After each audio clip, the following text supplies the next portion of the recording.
Ada kembali Mexicana News Pagi, pemirsa. Debat pasangan calon bupati dan wakil bupati Pekalongan diwarnai ricuh dan terjadi pemukulan di luar ruang acara. Sementara itu di Cirebon, pendukung kedua kandidat calon wali kota terlibat keributan saat memprotes lantaran salah satu calon ada yang membawa alat peraga kampanye di atas panggung debat.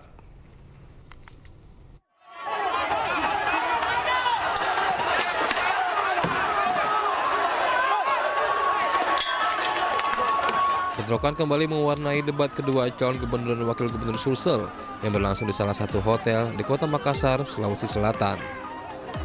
Ratusan massa aksi dari kedua pasangan calon saling serang menggunakan batu di tengah jalan. Bahkan seorang personil Satbrimob Polda Sulsel harus dievakuasi usai terluka akibat terkena lemparan batu. Bentrokan yang berlangsung cukup lama ini membuat polisi kewalahan mengamankan kedua massa. Diduga, bentrokan dipicu saling ejek saat kedua pendukung paslon melakukan orasi di tengah jalan. Tadi kita lihat di lapangan bahwa hanya kesalahpahaman saja antara dua kelompok sehingga ada sedikit memanas, tapi semuanya kan sudah clear, tidak ada masalah, semuanya bisa saling memahami karena mereka juga sama-sama bersaudara. Sekarang sudah aman, terkendali. Gitu, oke? Ada anggota, saya lihat ada anggota yang terkena lemparan batu, Bang. Gak ada. Hingga kini, polisi masih berjaga di lokasi guna menghindari bentrok susulan.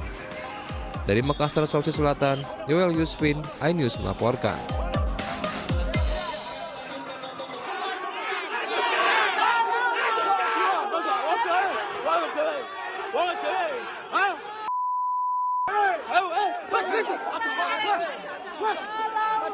Ricuhan terjadi saat rombongan tim pasangan calon bupati dan wakil bupati Pekalongan nomor urut 2, Rizwandi Muhammad Amin, datang ke acara debat. Di jalan menuju lokasi yang semestinya steril, sudah ada kerumunan massa pendukung paslon 1, Faida Arafik Sukirman.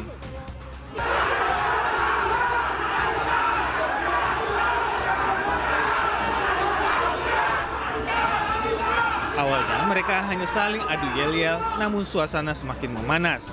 Terjadi saling dorong di antara kedua massa paslon. Massa akhirnya ricuh dan membuat anak perempuan Amin terkena pukulan.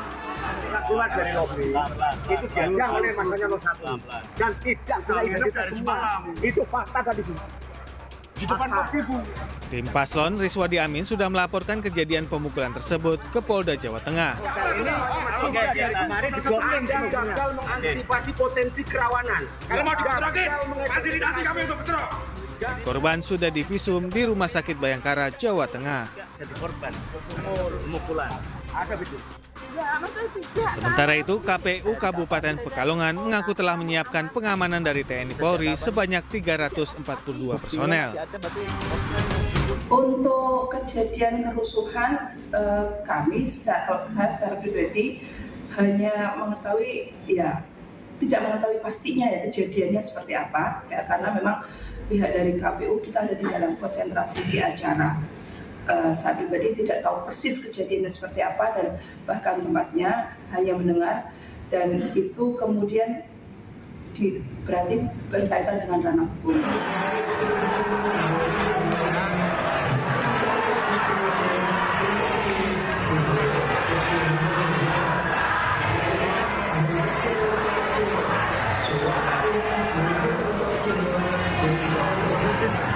Tempat lain, debat terbuka kedua untuk calon wali kota dan wakil wali kota Cirebon 2024 yang digelar di sebuah hotel di Cirebon, Jawa Barat diwarnai kericuhan.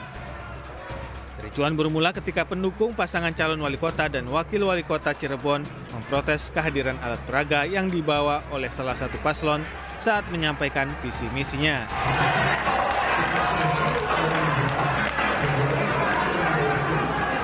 Beruntung kericuhan tidak meluas karena berhasil diredam oleh petugas yang berjaga di lokasi.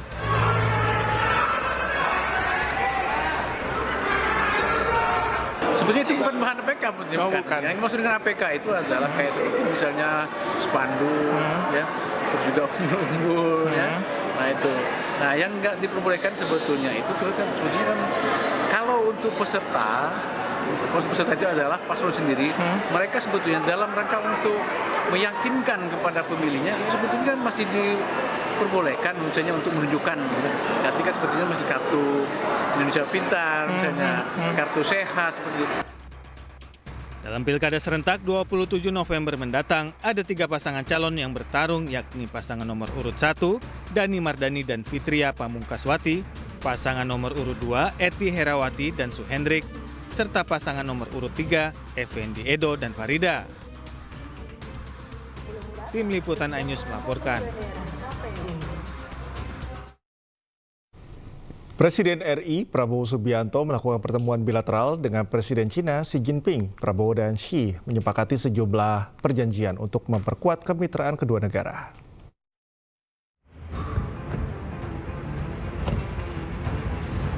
Tiba di The Great Hall of the People China pukul 16.30 waktu setempat. Kedatangan Presiden Prabowo Subianto disambut dengan upacara kenegaraan oleh Presiden China Xi Jinping.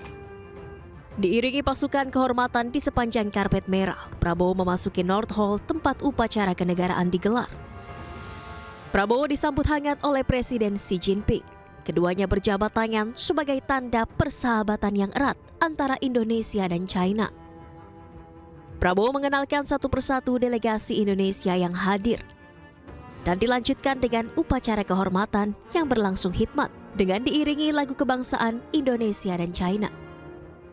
Dalam pembicaraan resmi dua pemimpin negara, Presiden Prabowo menegaskan kembali komitmen Indonesia untuk meningkatkan hubungan dengan China dan berterima kasih atas dukungan yang diberikan China kepada Indonesia. President Xi, distinguished leaders, I would like to reiterate our commitment to enhance this relationship and to work together for the mutual benefit of our two peoples and for the prosperity, peace and stability of all of Asia. That is my commitment. I'm convinced that the relationship between Indonesia and China will bring a conducive atmosphere in the strategic situation in Asia and in our region especially. Our relationship is getting stronger and stronger. China is a strategic economic partner of Indonesia, top investor in Indonesia, and we thank you very much for your support.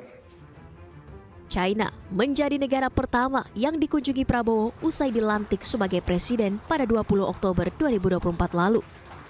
Prabowo menekankan kunjungan ini bukan hanya mencerminkan hubungan diplomatik, namun juga persahabatan mendalam antara kedua negara.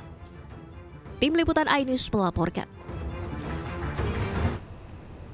Di tengah lawatannya ke Beijing, China, Presiden Prabowo Subianto menyanyikan lagu Maluku O Ulate.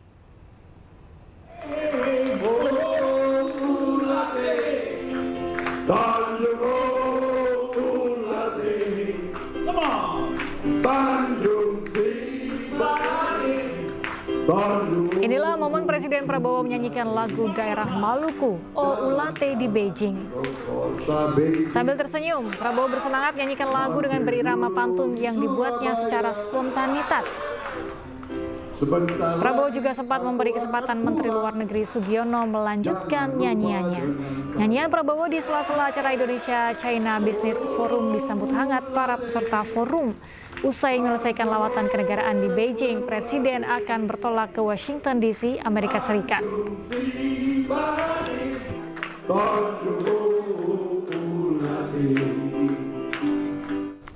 Forum Komunikasi Putra-Putri Purnawirawan dan TNI Polri mendeklarasikan pemilu damai di seluruh wilayah Jawa Barat.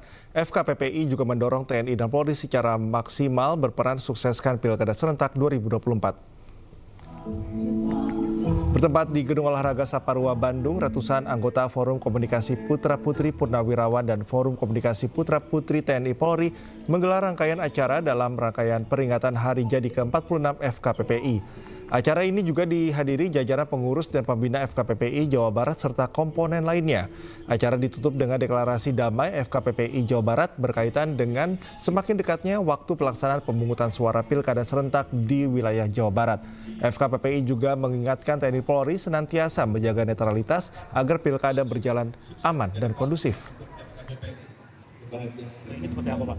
Ya, tentu kalau kami sudah mendapat instruksi dari pengurus pusat, ya, bahwa sekali lagi karena kami ini ada di mana-mana, yang paling penting menjaga persatuan dan kesatuan di internal dan juga menjadi bagian yang tidak terpisahkan, menghindari hoax gitu ya. Kemudian kita berserta di dalam tim manapun, tapi menciptakan kebersamaan. Yang penting pemilunya berjalan lebih baik, masyarakat bisa memberikan hak pilihnya secara tepat, dan calon-calon yang dipilih dan calon-calon yang terbaik bagi.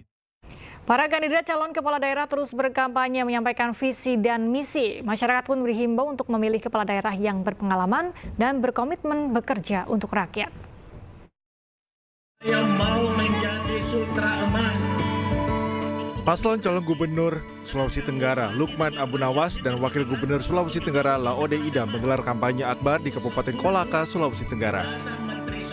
Dalam orasinya, paslon nomor urut 3 ini, Lukman Abu Nawas menyampaikan visi misinya menggratiskan biaya sekolah bagi masyarakat Sulawesi Tenggara.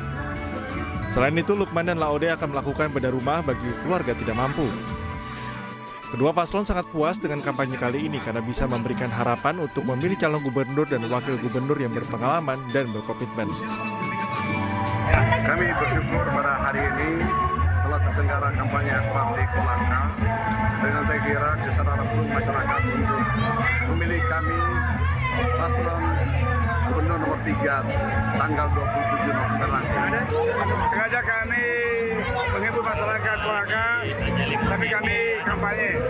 Tapi tujuannya adalah pertama untuk memberikan harapan dan pilgub ke depan memilih calon gubernur wakil gubernur yang berpengalaman.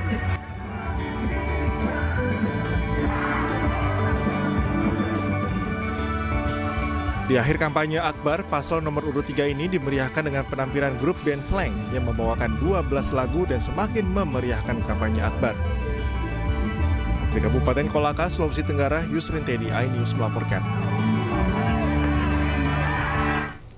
Memperingati Hari Pahlawan, ribuan wanita mengikuti lomba lari sejauh 5 km dan 10 km dalam ajang Women Warrior Run 2024. Ajang tahunan lari dan charity yang digelar setiap tahun ini berhasil menggalang dana bagi anak dengan kelainan jantung bawaan di Indonesia.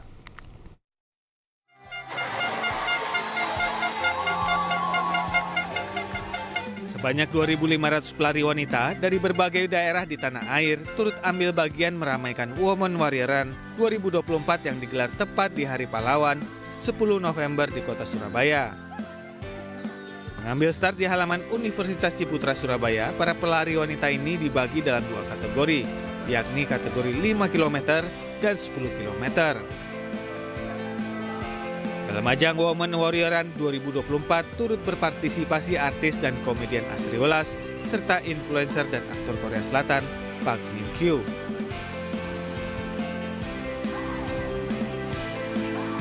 Target saya sih bukan juara, cuma ngejar personal best aja. Kalau ikut yang Women Warrior ini baru ini atau sebelumnya? Tahun lalu juga ikut, saya di juara 2, ikut 10K juga. Sehari-hari profesinya apa? Saya ibu rumah tangga. Mengusung tema Women Empowerment Women Warrior Fun Run, dalam acara ini juga digelar talk show dengan pembicara Imelda Harsono sebagai ketua pelaksana, serta bintang tamu Rosiana Silalahi dan Astri Welas. Women Warrior Run 2024 bukan saja sebagai ajang olahraga maraton, namun peserta juga diajak berdonasi untuk pengobatan anak yang mempunyai penyakit jantung bawaan. Sumbangkan langsung ke Little Heart Foundation Indonesia untuk membantu sekitar 22-23 orang anak. Apa Bu? Anak apa? Penyakit apa gimana? Penyakit jantung bawaan yang akan kita kirim ke India untuk menjalankan corrective surgery. Kami harap bisa empower women, lalu bisa menyelamatkan anak sebanyak mungkin, lalu kita juga bisa membantu orang-orang sekitar untuk meningkatkan awareness tentang penyakit jantung bawaan di Indonesia. Saya merasa ya, anakku lahir yang kedua sampai sekarang masih berobat juga, pokoknya sih nggak ada apa-apa dibanding ini. Jadi apa yang bisa saya bantu atau saya lakukan adalah dari Jakarta datang ke Surabaya untuk support acara ini. Setelah berlari 5K lalu kita berjumpa bersama. Women Warrior Run 2024 diikuti sebanyak 2.500 peserta dengan total donasi yang didapat sebesar 1,65 miliar rupiah. Dari Surabaya, Jawa Timur, Hari Tambayong, iNews melaporkan.